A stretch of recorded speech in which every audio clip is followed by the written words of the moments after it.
Good morning, everybody.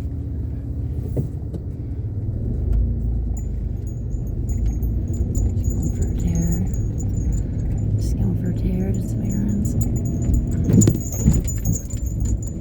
All showered up, ready to go. Got my stack of resumes with me. Hopefully I'll find some places today to apply at. It's funny, I know so many companies with dump trucks because I did snow removal and stuff off and on the road. I mean, you just see all these trucks all the time. So it's like looking up companies that I've worked with, like not for, but with. So many of them don't have an address. I don't know how to find them.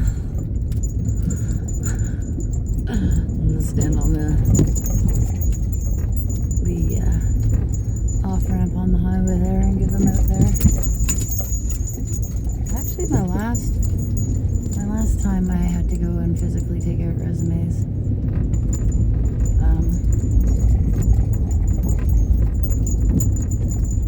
I actually stopped at random job sites. Actually, some job sites I could see somebody that I had worked with in the past doing hydro seeding or something. So I go, right, here's my resume. It's a weird method, but that's only I know how to do it. I don't really like the applying online. It's just a strange thing. I think God will lead me where He wants me to go. New place. Something different. I don't know how different, but somewhere different. So yesterday, I was driving back here, and I was listening to these true crime podcast things, and the girl on that was telling the story, and she's talking about somebody messed with this vehicle. The person that in the story was watching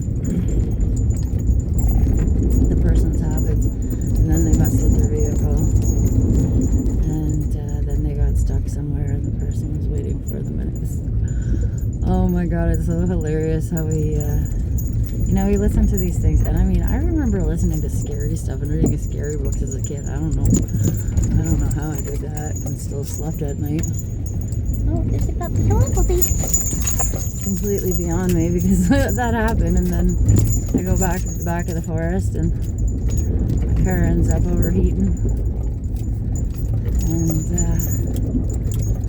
so I left it for a bit, and when I went back to start it, I could see someone coming down the road, and I was like, who's that? And I was like, car wouldn't start, and in the ditch, and got some water and poured it on the engine and got it all cooled down and stuff. But it's so funny because as this is happening, right, you're there and you're just fiddling around trying to get the car started, and then you're like, oh my God, that podcast said exactly this is gonna happen. This is what's gonna happen on my vehicle, and then somebody was gonna come for me, and then I see this guy coming down the road, but he wasn't coming for me at all, obviously. And I got my car started and left. It's all good, but it's so funny the things that we worry about that aren't even anything, you know what I mean?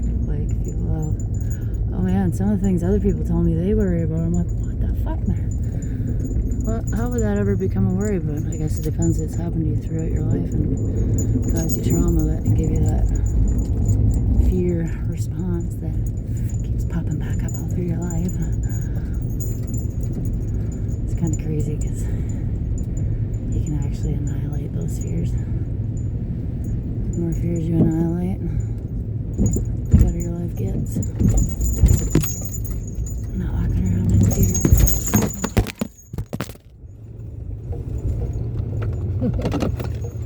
What did you tell me?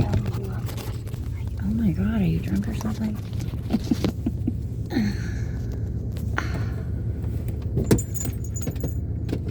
There we are.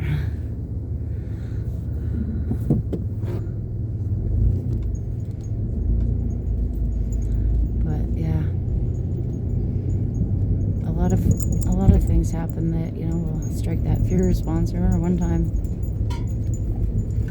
I was driving home. I was on the night shift. I think I've actually told this story on here before, but it's kind of funny. It wasn't funny at the time, but you know. And I was driving down the 416 on my way home and started feeling really sick, so I pulled over and I got out of the car. I was sick to my stomach. And then I looked up and I could see this dog running down the road. I was like, what the hell?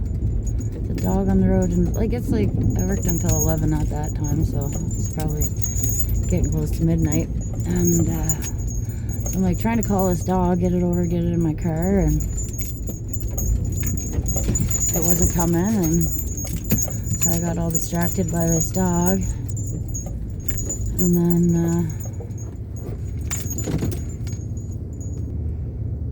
I look up, and there was a truck parked down the road, and like it was just sitting there, like a highway tractor.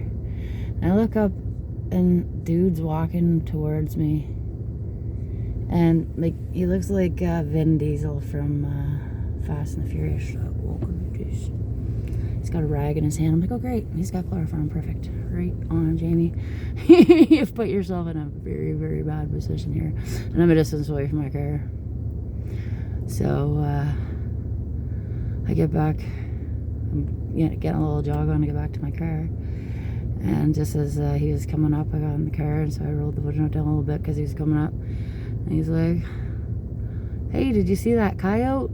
I was like, coyote? What coyote? He's like, well, I was under my truck trying to fix something, and he said I saw a coyote run by when I was under the truck. I said, oh, coyote, I thought it was a dog. I said I was trying to get it in my car. Anyway, so he had a laugh and went back to his truck or whatever, and I just sat there like, oh my god, Jimmy, you just I mean, it could have turned into a bad situations that people worry about, and nothing happened. It's good. The fear in my heart there for a bit, I guess. I don't know, maybe called my guardian angels to attention, and they changed the narrative of the story. I don't know. Who knows? Anyways, I just thought it was so funny yesterday when I listened to that silly story, and then the Yemen broke down in the back of the forest, and somebody slowly walking down the road towards me. Oh, he had a dog too. I'd be like, oh my god, it's like I got a dog, or is it a mountain lion? Just didn't know. But anyways, I'm still here. Look at me. Oh shit, I better not sit here too long or my car is gonna overheat. Anyways, have a beautiful day, everyone.